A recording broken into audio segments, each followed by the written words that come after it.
Alors, dans cette vidéo, on va voir comment grader entre les tailles qu'on a choisies. Comme expliqué dans la vidéo précédente, on ne va pas rentrer dans un 38, dans un 40, dans un 46, un 56, pile poil.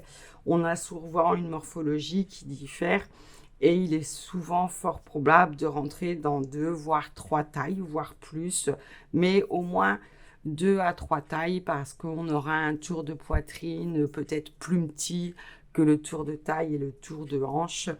Et pareil, des fois, les personnes sont plus en V et du coup, elles sont plus fines du bas et doivent reprendre une poitrine du cou ou des épaules beaucoup plus larges.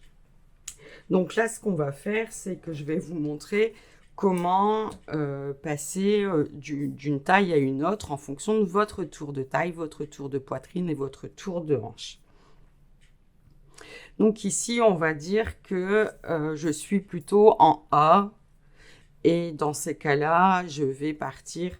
Donc là, j'ai pris les tailles 38, 40 et 42 qui correspondent à ma morphologie. Et donc, on va se dire, par exemple, que mon tour de poitrine est un 38. Donc, je vais démarrer ici de la ligne 38. Mon tour de... Donc là, c'est mon tour de poitrine. Mon tour de taille est un 40. Pardon, ici. Et mon tour de hanche est un 42. Donc, j'ai placé mes repères sur mes tailles et je vais simplement venir les tracer avec une règle. Donc, vous pouvez prendre une règle droite, mais si vous avez une règle courbe, c'est très bien aussi. Ne prenez pas la partie la plus, la plus incurvée, mais celle qui est vraiment la pente la plus douce. Voilà. Et donc, on va venir relier ces points qui nous donneront en fait notre taille adaptée à notre morphologie. Donc là, je l'ai fait par exemple sur plutôt une morphologie en A.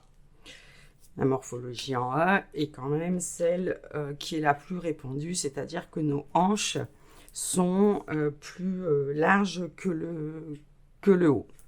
Maintenant, il se peut aussi que vous soyez en A ou en V ou en O, excusez-moi. Et du coup, vous avez une poitrine et les hanches. Alors, si vous êtes en V, la poitrine sera plus forte et vous redescendrez vers le bas.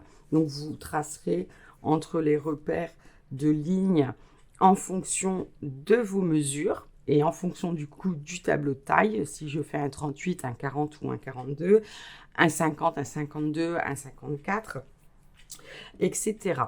Donc par exemple, on va se dire que je suis un haut, donc j'ai une poitrine et les hanches très développées, mais j'ai la taille marquée. On va se dire que j'ai une taille en 38. Mais j'ai un 42 de tour de poitrine et un 42 de tour de hanche. Donc, ce que je vais faire, c'est la même chose, c'est relier donc, entre les tailles, soit à la règle, soit à la règle courbe. Et donc, je vais venir en fait relier. Donc, vous voyez en fait avec la règle courbe, la règle perroquet, les pentes sont plus douces. Elles sont un peu comme notre corps. Donc, c'est un petit peu plus... c'est un petit peu mieux de travailler avec ce genre de règles qui permettent quand même de ne pas avoir des lignes très droites, très cassées. Nous ne sommes pas rectilignes. Donc, voilà pour la partie choix des tailles. Au niveau de l'épaule, il faudra bien vérifier votre longueur d'épaule pour voir en fait si elle n'est pas trop longue, ce qui fait que des fois l'emmanchure tombe et c'est pas très joli. Donc il suffit de mesurer sur le patron la longueur d'épaule et de vérifier avec la vôtre puisque vous l'avez prise. Si vous avez des questions, n'hésitez pas à les poser, j'y répondrai avec plaisir et si besoin, je rajouterai des compléments d'information. On se retrouve dans la prochaine vidéo.